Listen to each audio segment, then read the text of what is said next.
अतिशय दुर्दैवी घटना या गावामध्ये घडली, बिलवाडी या गावामध्ये घडली। गोपाळ समाजाचे एकनाथ गोपाळ वय त्यांचं 54-55 वर्ष आहे आणि छोट्याशा कुरबुरीवरून या ठिकाणी ही घटना घडल्याचं मला या ठिकाणी प्रथमदर्शी कळालेलं आहे।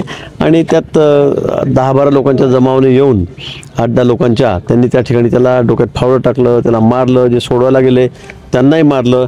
याच्यामध्ये 2 जण अजून सिरियस आहेत, एका जणाचा लगेच त्या ठिकाणी मृत्यू झालेला आहे, डोक्यात फावडं मारलं गेलं, काय काठ्याला मारल्या गेल्या आणि त्यामुळे त्यांचा दुर्दैवी मृत्यू या ठिकाणी झालेला आहे। या प्रकारामध्ये 10 लोकांची नावं डिटेक्ट झालेली आहेत किंवा फिर्यादीने दिलेले आहेत, त्यातले 8 लोक अटक झालेले आहेत, 2 लोक अजून फरार आहेत। पोलीस त्याचा सगळा दूर तपास करतात, थोड्याच काळामध्ये वेळामध्ये त्यांनाही ताब्यात घेतलं जाईल। पण गावामध्ये कुठेही आता गोंधळ होणार नाही याची सर्वांनी काळजी घ्यावी असं आवाहन आम्ही या ठिकाणी केलं आहे। जिल्हाधिकारी या ठिकाणी आहेत, SP या ठिकाणी आलेले आहेत, सर्व पोलीस बंदोबस्त ठिकाणी आलेला आहे। पण यापुढे अशी कुठलीही घटना गावात घडू नये असं आव्हान मी सगळ्यांना केलेलं आहे।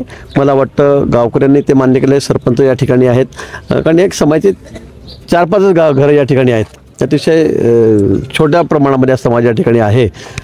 पण त्यांनाही खरं म्हणजे ते सगळे ठेवण्यासाठी जिल्हाभरातून सगळे त्याचे नातेवाईक आले, त्यांचे मी आभारच मानेल की त्यांनी अतिशय शांतता या ठिकाणी दाखवलेली आहे, कुठेही अप्रिय घटना घडू दिली नाही।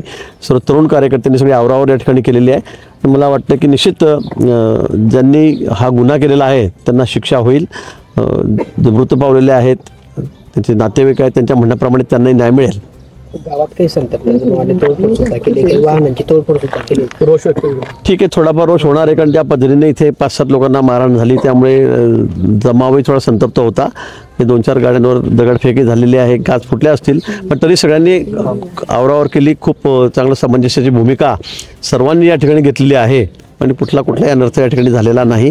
पण निश्चित झालेली घटना ही अतिशय दुर्दैवी आहे, त्यामुळे जे आरोपी आहेत त्यांना ताब्यात घेतलेलं आहे आणि ज्या फरार आहेत त्यांना तात्काळ ताब्यात घेतलं जाईल आणि त्यांना योग्य ती शिक्षा पुढे देण्याच्या संदर्भात पोलीस कारवाई करतील।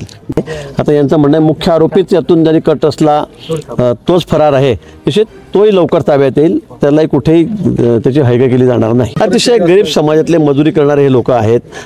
मी आता डॉक्टरांशी बोललो, दवाखान्यात बोललो, अजून 1-2 जण सिरियस आहेत, त्यांचा जो उपचार होईल तर काय जो खर्च लागेल ती करण्यासंदर्भामध्ये तजवीज आम्ही केलेली आहे। आमचे प्रमुख पदाधिकारी कार्यकर्ते त्या ठिकाणी दवाखान्यात आहेत, ते त्याची काळजी घेत आहेत।